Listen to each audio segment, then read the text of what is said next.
शिरोळ येथील बहुजन असंघटित कामगार निळा बावटा संघटनेच्या वतीनं बांधकाम क्षेत्रातील कष्टकरी कामगारांसाठी भांडी संच वाटपाचा उपक्रम उत्साहात पार पडला। संघटनेचे प्रमुख शंकरदादा माने यांच्या पुढाकारातून शासनाकडून प्राप्त झालेल्या प्रापंचिक भांडी संच साहित्याचं 25 पात्र बांधकाम कामगारांना वितरण करण्यात आलं। या कार्यक्रमास प्रमुख मान्यवर म्हणून संघटनेचे प्रदेश उपाध्यक्ष संतोष भाऊ वनखडे, महिला कामगार संघटनेच्या जिल्हाध्यक्ष हेमलता जाधव तसेच महाराष्ट्र शासन समाजभूषण डॉक्टर दगडू माने उपस्थित होते। त्यांच्या हस्ते लाभार्थ्यांना भांडी पेटी संच प्रदान करण्यात आला। यावेळी बोलताना महाराष्ट्र शासन समाजभूषण डॉक्टर दगडू माने यांनी सांगितलं की बहुजन असंघटित कामगार संघटना ही श्रमिक व कष्टकरी घटकांना शासनाच्या विविध योजनांचा लाभ मिळवून देण्यासाठी सातत्यानं प्रयत्नशील आहे। शासनाच्या सुविधा सामान्य व्यक्तीपर्यंत पोहोचवून त्यांच्या चेहऱ्यावर आनंद फुलवण्याचं महत्त्वपूर्ण कार्य ही संघटना करीत आहे।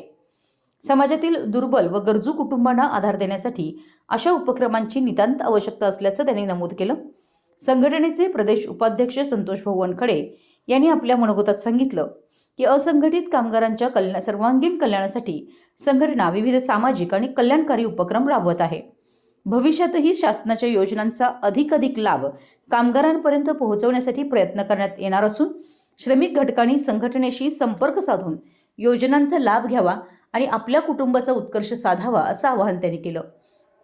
महिला कामगार संघटनेच्या जिल्हाध्यक्षा हेमलता जाधव यांनी महिलांनाही शासनाच्या योजनांविषयी जागरूक राहून स्वतःच्या हक्कासाठी पुढाकार घ्यावा असं सांगितलं। या कार्यक्रमास संघटनेच्या शेफाली कांबळे, सुप्रिया सावंत, अमोल मोहिते यांच्यासह बहुजन असंघटित कामगार युनियनचे पदाधिकारी, कार्यकर्ते व मोठ्या संख्येनं बांधकाम कामगार उपस्थित होते। कार्यक्रमाचं नियोजन संघटनेच्या पदाधिकाऱ्यांनी केलं होतं।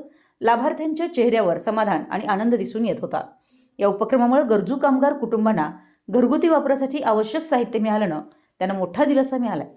शिरोळ परिसरात या सामाजिक उपक्रमाचं सर्वत्र कौतुक होत असून बहुजन असंघटित कामगार संघटनेचं हे कार्य श्रमिक बांधवांसाठी प्रेरणादायी ठरत आहे। मराठी एस न्यूजसाठी शिरोळहून दिलीप कोळी।